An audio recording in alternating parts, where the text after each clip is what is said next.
예, 변호사님. 이 공수처가 윤석열 대통령을 체포 구속까지 했는데 사실상 뭐 특별히 수사한 거 없이 빈손으로 23일 날 검찰에 송부를 했지 않습니까? 사건을 넘겼죠. 어차피 공수처는 기소권이 없기 때문에 윤 대통령에 대해서 기소를 하려면 검찰로 넘겨야 하는데 문제는 지금 공수처의 수사와 체포 구속영장 청구권에 대한 그런 수사권 문제, 또 하나는 서부지법이 그것을 체포영장 구속영장을 발부한 데 대한 문제점을 법원 내부는 물론이고 밖에 있는 유력 인사들까지도 이 문제점을 제기하고 나섰는데 그중에 한 분이 임병렬 청주지법원장입니다. 그래도 어쨌든 지법원장인데 이분이 검찰에서 공수처 이첩 사건을 처음부터 다시 하겠다 하는 것은 바로 내란죄 수사권이 원래 공수처에 없으니까 그러니까 수사권이 없다는 것을 전제로 해서 다시 한다는 얘기 아니냐. 만약 그런 일이 벌어진다 하면은 공수처가 청구한 체포영장, 구속영장을 발부한 판사들한테는 아무 책임이 없느냐. 수사권도 없고 수사권이 없기 때문에 당연히 영장이라든가 청구할 권한도 없는 사람한테 땅땅 이렇게 체포영장, 구속영장을 발부한 게 맞느냐 이런 의문을 제기한 거 아닙니까? 문제점을. 그러니까 저는 이 공수처가 지금 직권남용죄 그거 가지고 지금 내란죄를 동일한 사람의 두 개의 범죄니까 할 수 있다고 한 거 아닙니까? 그는 저는 그 왜 낚시에 루어라고 있어요. 루어 낚시. 가짜 미끼 가지고 그 낚시하는 거. 그거하고 똑같다고 봐요. 왜냐하면 직권남용죄는 그 공수처가 지금 뭡니까? 기소를 할 수 없는 거 아닙니까? 소추를 할 수 없는 거.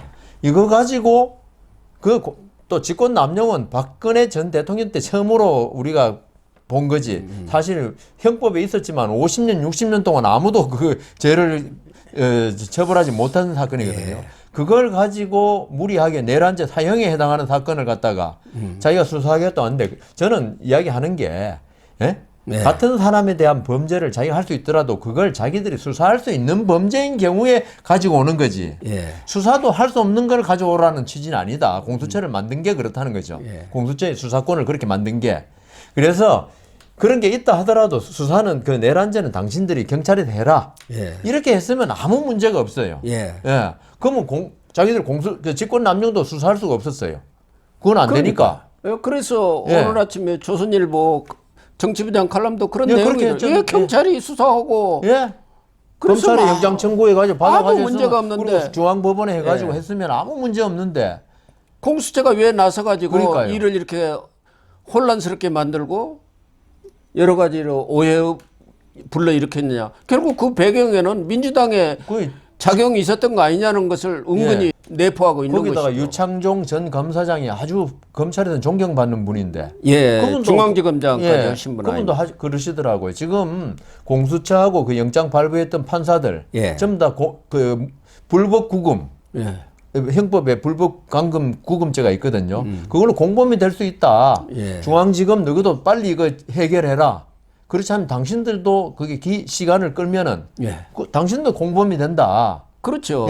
그러니까 지금 고 교수님도 그렇고 저도 그렇고 윤석열 대통령이 어떤 죄를 지은지 안 지은지 그거는 앞으로 재판 받아봐야 되고 그다음 잘못한 것도 있잖아요. 있지만 법원이라는 게 왜 있습니까? 그런 거 법원이 없으면 그냥 몽둥이 들고 멍석말이 해가지고 하는 건데 근데 우리가 법치국가니까 아무리 잘못한 사람도 정당한 법에 따라서 그 수사를 하고 구속하고 재판하는 거 아닙니까? 그런데 이번에 아까 우리 말씀드린 이 탄핵 초반에 분위기에 휩쓸려 가지고 뭐 윤석열은 죽일 사람이니까 그냥 법 절차 무시해도 돼. 여기서 출발한 거예요. 내가 볼 때는. 그런데 지금 이제 국민 여론도 돌아서면서 그 많은 사람들이 냉정하게 생각해 보니까 이건 잘못됐다는 게 이제 점점 생각이 드는 거죠. 그래서 저는 그 서부지법의 판사, 그다음 공수처의 오동훈 공수처장 비롯해서 이 검찰에 수사해야 한다고 봅니다. 불법 체포 감금으로. 그러니까요. 이 문제는 백지의 대법원 재판연구관이 지난 17일에 법원 그 게시판에 올린 거죠.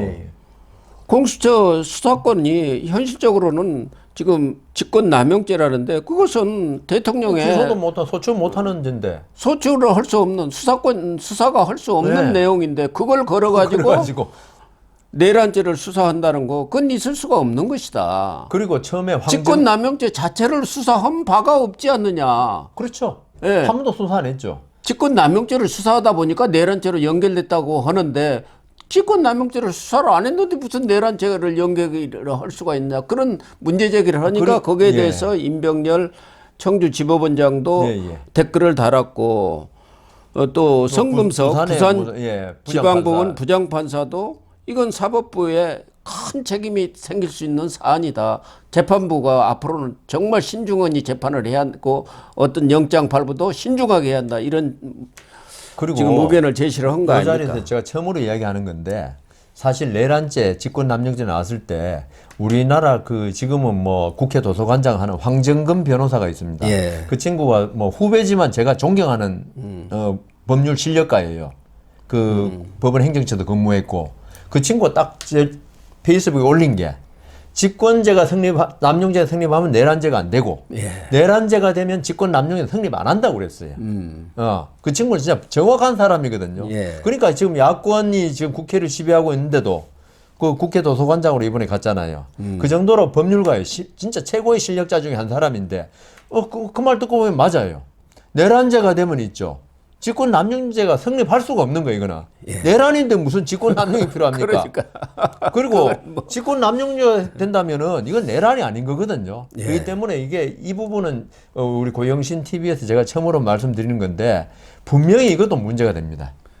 그러니까 말씀하신 대로 유창종 전 서울중앙지검장 이분이 뭐 유명한 검객으로 아주 날리던 분 아닙니까? 우리나라 뭐 최고의 검사다 이런 사람인데도 불구하고 이 공수처의 수사, 체포, 구속영장 이 부분에 대해서는 적법성을 당연히 검토를 해야 하고 원래 수사권, 기소권이 없는데 영장을 발부한다고 수사권, 기소권이 생기는 것은 아니지 않느냐. 그렇죠. 그 영장을 발부한 서부지법의 이순영, 신한미 그리고 구속영장을 발부한 차은경 판사, 뭐 유창종 이 전 지검장이 이 사람들 이름을 거론하지는 않았지만 서부지법 판사 그 분에 대해서 그 사람들에 대해서 불법 구금, 불법 영장 발부 이것에 대해서 수사를 해서 조치를 취해야 한다. 법적 어떤 조치를 취해야 한다. 이렇게 지금 주장하고 나선 거 아닙니까? 우리가 제가 말씀드렸지만은 뭐 판사는 자기가 법적 절차에서 했다 그러지만은 우리 그때 공무원들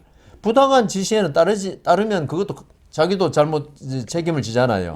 그 똑같은 거예요. 그러니까 판사가 법안한 사람 아닙니까? 법안한 사람이 법률 검토도 안 하고 한쪽에다 불법인 체포 구속영장을 청구하면은 기각을 해야지 이 법률에 어긋난다 해가지고 같이 동조해버리면 같이 공범이라는 취지예요. 그분 이야기가. 그리고 그러니까요. 지금 유창종 저는 검사죠. 저도 읽어봤는데 공수처법을 완전히 해부를 해가지고 공부를 했더만요. 그래서 이거는 할 수 없다는 걸 결론을 냈더라고요. 특히 유창종 이 전 지검장 얘기는 서부지법이 무슨 이유인지를 몰라도 수사권이라든가 기소권 논란이 있는데도 불구하고 그게 쟁점으로 부각이 됐는데도 불구하고 그것에 눈 감았다. 이런 뭐 주장을 하고 과거 DJ 정권 때도 대북 송금 사건 그때도 그거 문제가 크게 논란이 돼서 검찰 내에서는 일단 수사를 유보를 하고 그 사건이 나중에 특검이 이루어져 가지고 수사에 들어갔는데 그 이적죄 여부에 대해서는 통치행위로 해서 처벌을 안 했고 그 돈을 전달하는 과정에서 국내법 어긴 부분만 이 처벌을 했다. 이런 점을 또 지적을 했더라고요. 그러면서 또 하나는 이번에 서부지법 이 난입 사건이 있었지 않습니까? 이 부분도 이 젊은이들이 많이 구속이 됐는데 안타까운 일입니다. 이 사건도 어떻게 보면 피해자인 서부지법이 글쎄요. 영장을 발부하는 게 맞느냐? 재척을 하든가 회피해갖고 다른 데서 오도록 해야 할 거 아니냐? 지금 그것도 맞습니다. 구속영장을 철회를 해야 한다. 이런 주장까지. 철회까지는 잘 모르겠지만은 제 생각에 서부 이 영장이란 것도 있죠. 영장이란 것도 그 중요한 재판이거든요. 예. 일반인한테는 더 중요하지 않습니까? 예. 뭐 딴 그 민사 재판에 지고 하는 것보다도 그러면 서부지법 판사들이 분노 게이지가 엄청나게 올라 있을 거 아닙니까?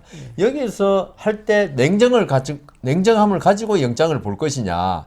아마 유 검사장님 이야기는 그런 걸 거예요, 아마. 그 얘기죠. 그러니까 좀 사건을 객관적으로 볼 수 있는 뭐 중앙지법이라든가 그 중에 한 명만 중앙지법 관내에 주소지 있으면 거기서 영장 청구해 돼요. 지금 공수처가 그 윤석열 대통령 그렇게 한다는 식으로. 예, 그러니까 어쨌든 지금 서부지법의 그런 체포영장, 구속영장 발부는 물론이고 수사권이나 기소권도 없는 이런 공수처가 윤석열 대통령에 대해서 무리한 수사를 한 부분에 대해서 내놓으라 하는 법조인들이 문제를 지금 네? 제기하고 나섰다는 거. 이게 앞으로 두고두고 예. 수사도 될 수 있고 재판으로도 이어질 수 있는 일 아니냐. 사법농단의 대법원장도 재판 받았는데요, 뭐. 그렇습니다. 예. 정확히 이 사안의 내용을 가려가지고 사법 처리가 필요하다면 사법 처리를 해야죠. 하고 이런 수사가 일이 반복돼서는 필요하다면 안 수사를 됩니다. 해야 예. 그렇게 결론을 예. 내려야 할 것 같습니다. 맞습니다. 예 변호사님, 이재명 민주당 대표의 선거법 항소심 첫 재판이 23일 날 이루어졌는데 저희 방송에도 이 내용을 다루기는 했습니다만 전반적으로 보면은 재판부의 의중이 네. 명확히 드러난 것 아닌가 이런 생각이 들고 재판부는 2월 5일부터 2월 26일까지 매주 수요일 4회 재판을 해서 가급적 특별한 사유가 없는 한 26일 날 결심을 하고 지금 3월 12일까지 다른 사건에 대해서 배당을 중지해달라고 요청을 했기 때문에 그 언간에 선고를 하지 않겠나 이런 전망이 나왔습니다. 어떻게 봤습니까? 저도 어제 봤는데 검찰이 대응을 아주 미리 잘하고 있더라고요. 위헌 법률 심판 제청할 거라는 의견서를 냈어요. 이재명 측에서. 근데 그거는 자기들이 좀 헛다리 짚은 게 법원에서 그 위헌 심판 제청을 판사가 받아주면 재판이 정지됩니다. 아니 판사가 어제 얘기했잖아요. 그러니까요. 그거 내려면 빨리 내지 뭐 낸다 만다 그런 얘기만 하지 말라고 이렇게 딱 끊었잖아요. 내도 안 받아줄 거고 그다음 예. 증인 신청 뭐 하겠다 그러니까 1심에서 사실 증인을 수십 명 했거든요. 어제 예. 13명 하니까 예. 그거 다 한 거니까 예. 검찰 또 한 명씩 그 하고 이재명 측 대표적인 사람 한 사람씩만 하고. 하면 될 거 아니냐. 아마 두세 사람 더 하고 다음 사실조회 예. 그 법원에 대해서 딴 데는 안 봐주겠다. 법원에 있는 기록 중에서 당신이 필요한 거 그거 빨리 내라. 그게 28일까지만 26일까지는 충분합니다. 그 내는 게 자기들이 가서 법원에 가서 기록을 열람해가지고 그 부분만 복사해가지고 내는 거거든요. 이 때문에 지금 그 26일까지 한 걸로 봐서는 제 생각에는 3월 12일 언저리에 1심 판결이 있을 것이다. 예. 저는 그래서 3월 한 18일 무렵에 나오지 않겠냐. 뭐 왜 그 정도는 그러냐면은 될수 있죠. 예. 12월 18일 날 지난해 이때 기록을 받았거든요. 의원회관까지. 그러면 딱 3개월이에요. 그런 게 3개월을 지키겠다. 11월 15일 날 판결이 내려졌지만 실제로 재판은 사건 기록을 송부돼가지고 수령한 날 그거에 12월 18일이니까 지금 3월 18일 그 언간에 그 무렵에 선고가 내려지고 법원이 증거를 거의 기각했잖아요. 이렇게 기각해버리면 항소심에서 1심 판결에 추가할 게 별로 없습니다. 예. 좀 몇 자 추가만 한다. 이렇게 나와버리면 사실은 일반인 같았으면 있죠. 그냥 그 1심 판결 인용하고 그냥 기각이에요. 근데 이재명이니까 이렇게 좀 봐준 겁니다, 사실은. 그래서 그 항소심 재판부에서 증거 채택을 대부분 기각한 거는 판결을 갖다가 빨리 쓸 수 있는 토양을 마련했다. 그래서 그 26일 날 결심하고 판결 쓰는 데는 그렇게 많이 안 걸릴 것이다. 그래서 제가 그렇게 말씀드린 겁니다. 그래서 항소심의 의지가 분명히 드러났고 문제는 아마 이재명 대표는 항소심 결과가 어떻게 나오든 계속 대선 후보를 포기하는 일은 없을 것이고 거죠. 그게 민주당의 딜레마가 나중에 되지 않겠느냐. 이재명은 트럼프 봤듯이 대통령이 돼야지 대장동, 백연동 사건 있죠. 감옥에 안 가는 거예요, 지금. 그런데 2심 결과가 나오면 이재명 지지율이 확 떨어질 수도 있고 양자 대결에서 계속 지는 결과가 나오면은 후보 교체론이 나오는 게 바로 그거. 그래서 민주당도 앞으로 이 대선 후보를 놓고 경랑에 휩싸일 가능성이 높지 않나 하는 게 제가 본 경험입니다. 고 교수님 뭐 정확하게 보시니까요. 어쨌든 이 선거법 항소심 예. 재판부의 단호한 이런 의지가 23일 날 표명이 됐다. 한마디만 더 하면은 자기가 부메랑이 된 거예요. 헌재 재판 빨리 하라고 헌법재판소에 진보 법관 재판관한테 이야기했다가 이게 부메랑이 된 거예요. 그런 것 같습니다. 네, 시청자 여러분, 오늘 방송은 여기서 마치도록 하겠습니다. 시청해 주셔서 감사합니다.